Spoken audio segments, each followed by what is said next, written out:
I think we need bridges between science and business, but we also need to build bridges between the level of the CSO and the level of the CEO to get this topic on the top agenda.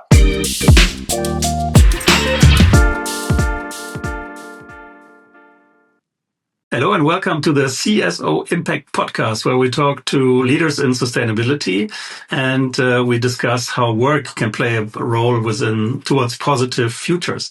And I'm here today with Tobias Raffel, and he is the director and co-founder of Biodiversity Bridge and also one of the initiators and leaders of European Biodiversity Coalition.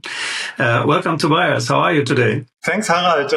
Thanks for inviting me. It's a pleasure to be here. I'm good. And I look forward to our conversation. Great. So we obviously want to get to know you. And why don't we start and you tell us a little bit about the mission and the initiatives at Biodiversity Bridge. I'm happy to do that. Biodiversity Bridge is an NGO that wants to build bridges. That's why we called it Biodiversity Bridge. We want to build bridges for biodiversity.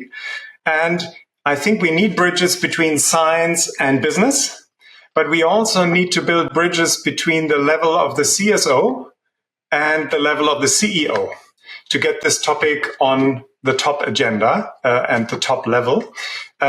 So with this NGO that we founded about a year ago with lots of biodiversity experts from science and practice, we're doing lots of projects to actually make this happen. And building bridges is something that I personally enjoy very much. So that's one of the things I like to do. We will go into details in a little bit. And maybe I mentioned the other initiative, so the European Biodiversity Coalition, that you also, what's your title? You're initiator, definitely co-founder.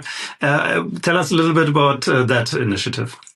Yeah, that's actually an even more recent activity that started about half a year ago.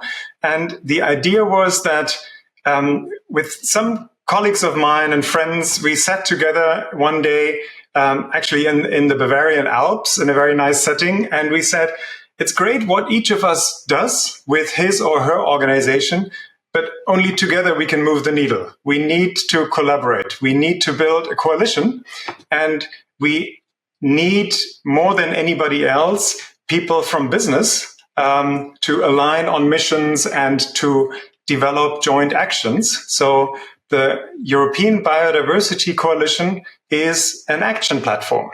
We are not a think tank. We are not just people meeting, but we define actions. We want to move the topic. And more than that, even, we want to make biodiversity a smart business move. It's not a nice to have activity, not a philanthropic activity. It's something that makes sense from a business perspective. And we want to help move this forward. And maybe we go a little bit into the next level, kind of peeling the onion. So maybe you can share some of the initiatives that you started or are discussing, because I think there's obviously a plethora of things, because most people now try to understand climate and these implications, and we all see or remember the photo where we have the little COVID wave and then the climate wave, and biodiversity and nature is sort of the even bigger fish to fry, or the topic to discuss. Maybe enlighten us, why is biodiversity and nature so much either undervalued now or getting on an agenda? You can probably find both perspectives, but share a little bit why you think this is so important. I think this cartoon, Harald, that you just mentioned is one that we see a lot.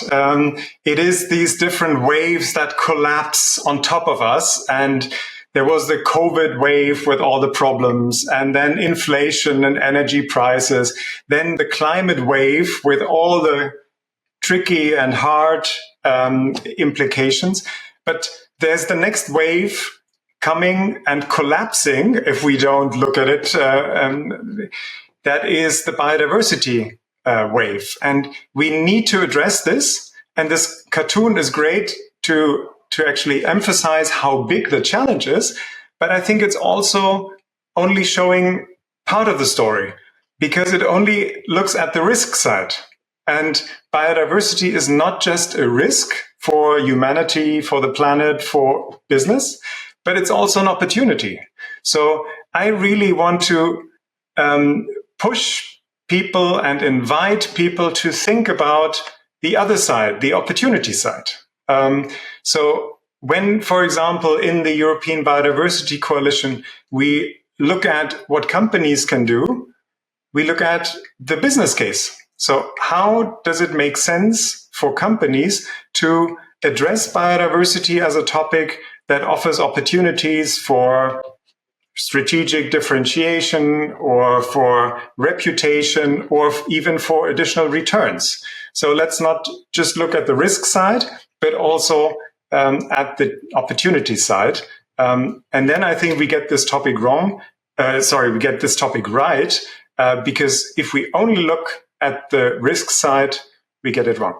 Do you have maybe some examples where biodiversity or nature-based solutions and dealing with it from either a corporate side or others?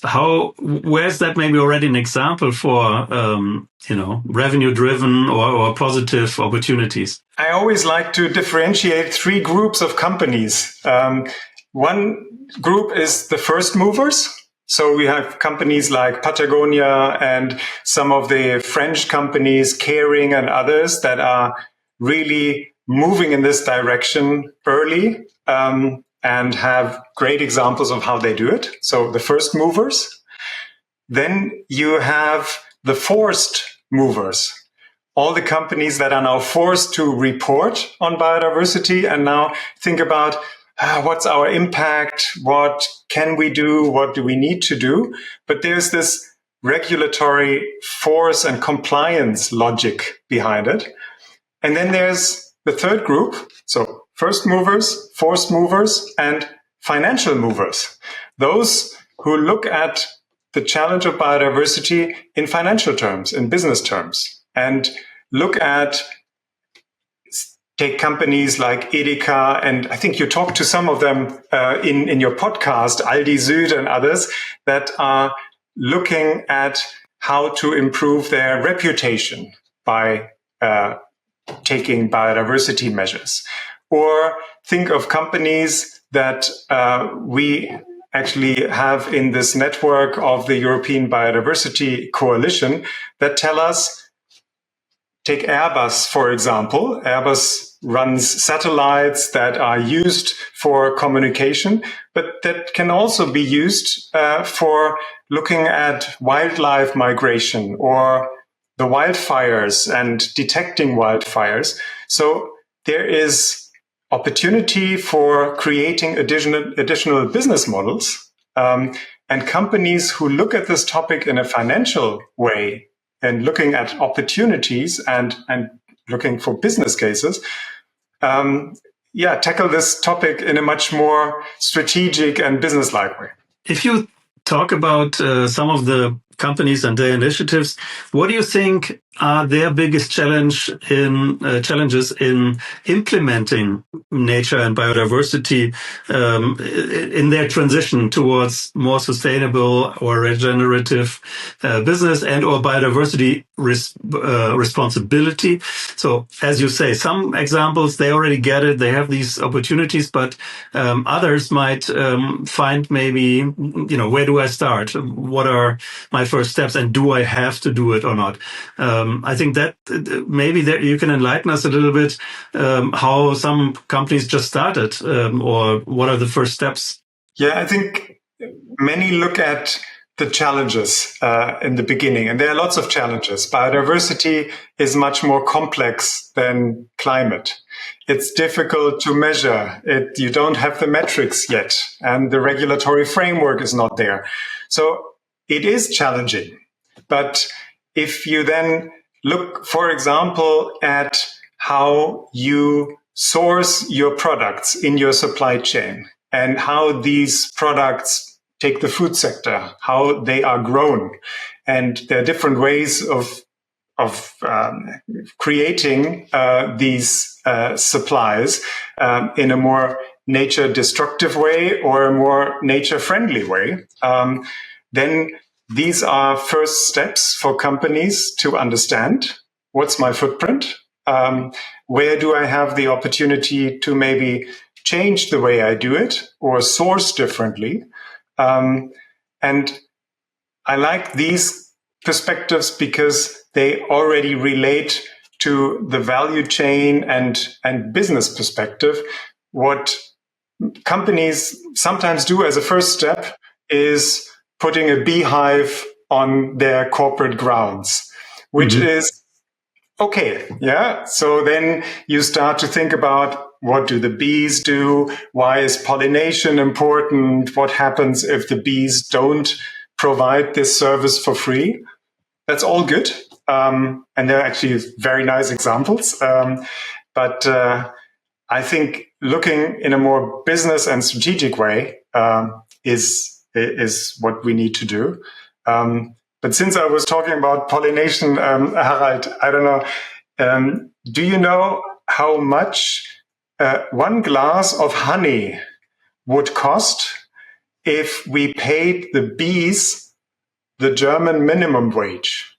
Oh, wow. So the bees fly around, do pollination. Yeah. If they get money for that, how much would one glass of honey cost? I would say more than 1,000 euros. It's about 300,000 euros. No way. Yeah.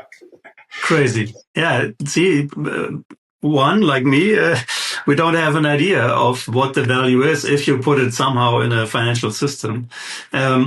Maybe speaking of the finance and the value, you alluded to, or you mentioned banks, because they take it somehow in their way. And banks, I mean, let's say they sit in a building, they have water coming in and energy coming in and so on, but they're not necessarily polluters in a way, but they're financing potentially companies who might be on the wrong side.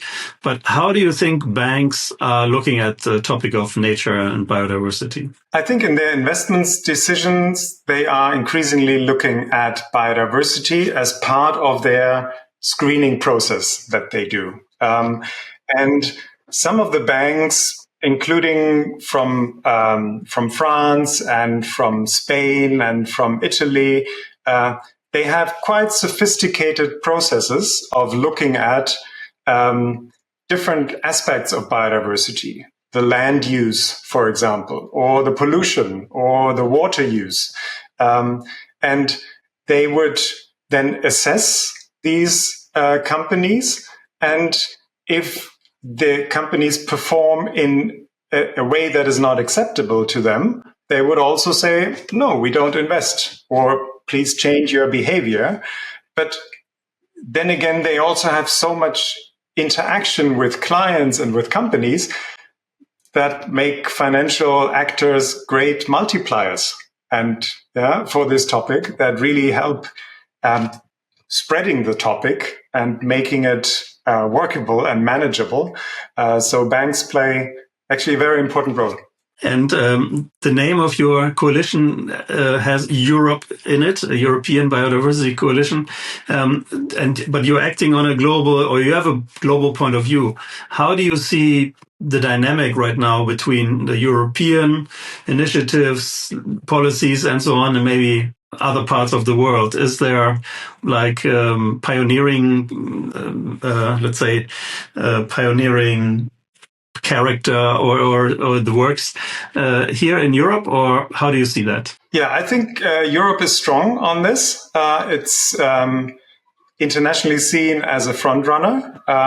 Not so much Germany, more France, the Netherlands, the Scandinavian countries, the UK, and others. The Japanese are also moving quite strongly in this direction.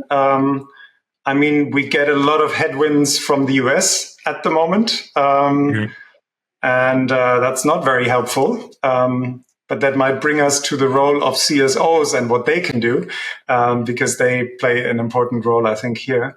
But yes, Europe is the place for action, I would say. I mean, the action might be in other places, right? Asia, Africa, also where some of the supply chains start. But the European companies, you would say, are the ones who are leading this in their global supply chains? Yes. I mean, most of the biodiversity impact is in the global supply chains. And from a European perspective, it's outside Europe. But the mistake we must not make is to say, well, then it's not our business, and it's there and they. But looking at the global supply chains and then starting with measures inside your own value chain are actually the necessary first steps to make. And then, of course, you can also go beyond the value chain and look at investment opportunities in the conservation or renaturation of tropical forests and biodiversity hotspots in the tropical areas of the world.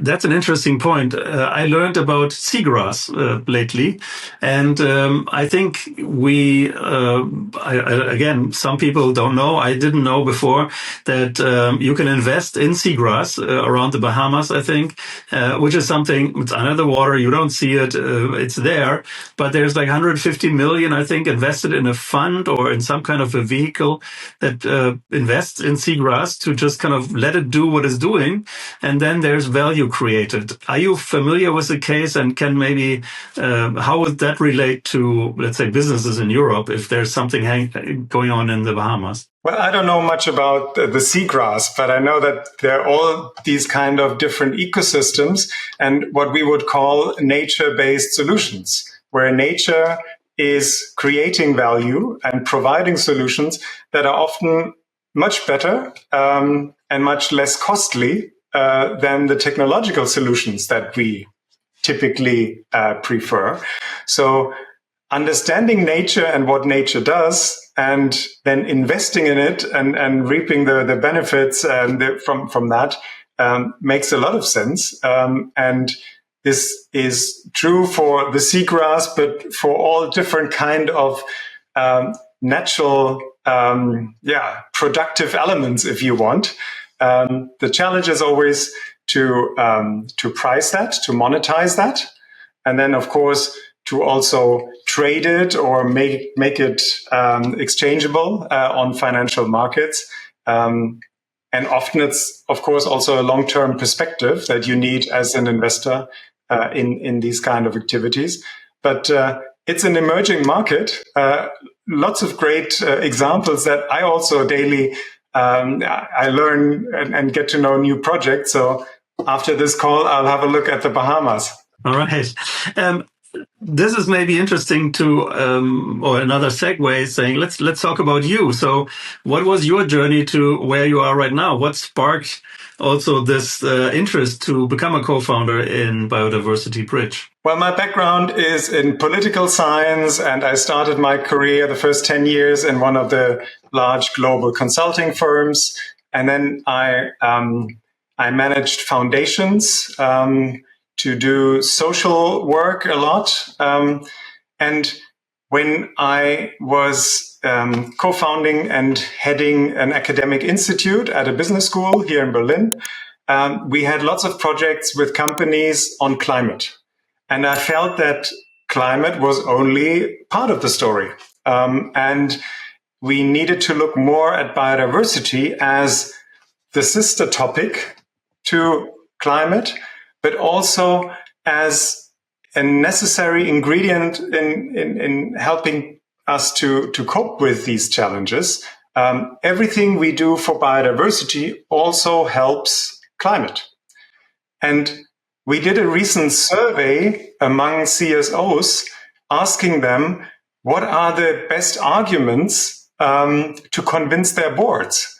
And they said the best argument is actually not to say biodiversity is a new topic and it's challenging, etc. But if we engage in biodiversity, we will make our climate strategies work.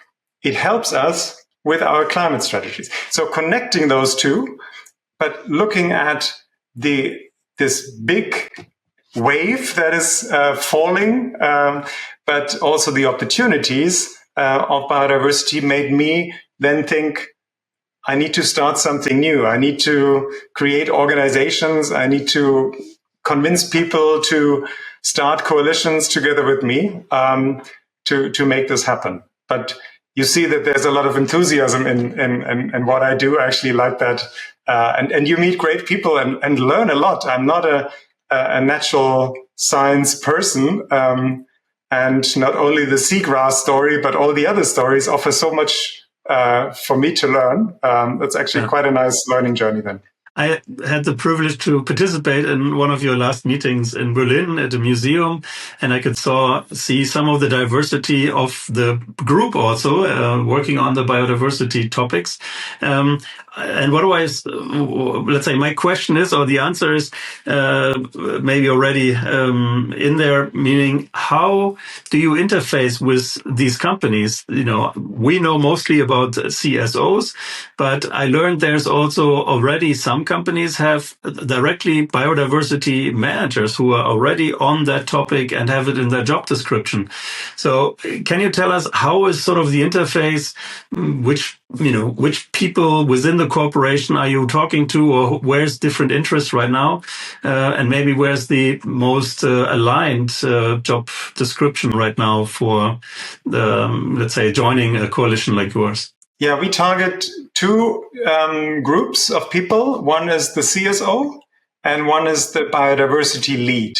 So typically in the sustainability teams, you have one person addressing biodiversity. So we want to talk with this person, but also with the CSO, who is, of course, managing the entire sustainability topic, and then also communicating to other relevant players in the company. And so we target those two. We bring them together, like in the meeting in Berlin, where you participated as well. And then talk with them about what are your needs? What is it that you want to do and you could do better if we did it together? Or how can we contribute with connecting you to some experts or some front runners, etc. So that's the idea, but also empowering CSOs and equip them to put this topic high on the agenda and convince the board level and others to not only have that as a side topic, but actually analyze and strategically understand what opportunities it also offers. And I think it's fascinating. Maybe you can share. So within your biodiversity bridge, you have, for example, the, let's say, head of the museum and other experts. That's my understanding. And then in the coalition, you have more, let's say, corporate members. Is that basically the split? Yeah, indeed. In the biodiversity bridge, we have some CSOs as well, because we want to create this interaction between both perspectives, science and practice. But in our coalition, which is the action platform, there we have all the actors, and that is mainly the corporate decision makers that can really make a difference. I think that what's interesting to me is that companies, there were different kinds of companies. And for example, there was a brewery, which pretty much, lives from healthy water and nature, and is also part of the advertising story mostly. And so there is let's say, intrinsic motive to save their business in a way, but also use it as a positive spin, I guess. And then you have maybe another company, which was not in the room. But for example, if you think about Tesla in Berlin and then their water consumption, and there's really critical voices from outside, because why did they put a factory in a nature, whatever is a reservation where water is scarce anyway? But obviously they wanted the jobs. So these are maybe two of the, I don't know, maybe different poles of groups. Yeah. How can you either comment or what other, let's say, companies do you see, and how are they, let's say, related? Again, what other topics are maybe there and motives to join? I mean, right from the start, we said we don't only want to work with the front runners, with the nice small brewery or other companies that have already moved a long way. We need the big players, and we have about 50 large European companies that have participated in our events and think about joint actions together with us. So it's the big players that have the lever that can make a big impact, and that can also make their voice heard for biodiversity. So we have those critical and challenging players and partners with us as well, because my philosophy is really, it's about this transformation that we all need to do, and those who have longer ways still to go might even be more impactful or more important to convince and to collaborate with. So we have all of them. And as you said rightly, there's lots of interaction and between also these poles, learning from each other, understanding why in some cases it's easy to push biodiversity. There's low-hanging fruits, and for some companies and some sectors, it's easier. And for others, it's pretty challenging. And it's also a communication challenge. We have all this greenwashing discussion, rightly so. So especially in these times now, many companies tend to prefer not to talk about what they do. But that's also fine. Then we encourage them to do the actions nonetheless. And maybe together we can communicate, because then it's a big group of different sectors, different companies, and together this voice is then heard. Great insights there, Tobias. Thank you so much. And with all of your experience in dealing with different corporates and their roles, so how do you see that the role of the CSO and the topic of biodiversity is going to evolve over the next, let's say, 5 years? Well, I am optimistic. I think that the role of the CSO is getting more important, and that biodiversity will be a central part on the agenda of CSOs, because it is the next big sustainability topic after climate, and CSOs are the ones that can really make a difference here. And I like to use the 3 words footprint, handprint, and heartprint. I think CSOs and companies can act on these 3 levels. They can reduce the footprint, that's the negative impact. Yeah. So not wasting resources so much, not destroying nature, etc. So reduce the footprint. Then increase the handprint, all the positive things that companies can do to make their business more nature friendly, more nature positive. And then it is also the challenge and the task of a CSO to create heartprint, to win people for biodiversity, to win the hearts and minds of people, and talk to different actors and stakeholders in the company to then move together. So CSOs are key when it comes to footprint, handprint, and heartprint action. And I wish and hope that their role is getting more and more important in the company, and then also beyond. Thank you, Tobias. Wow, that was a really cool closing statement with all the different aspects. And to be sure, we will definitely follow up on the topic of biodiversity throughout the year with other topics as well. But thank you so much for your insights today, being with us in the studio and doing this important work. Thank you, Tobias. Thanks, Harald. It was a pleasure, and I hope to see you very soon. Thanks.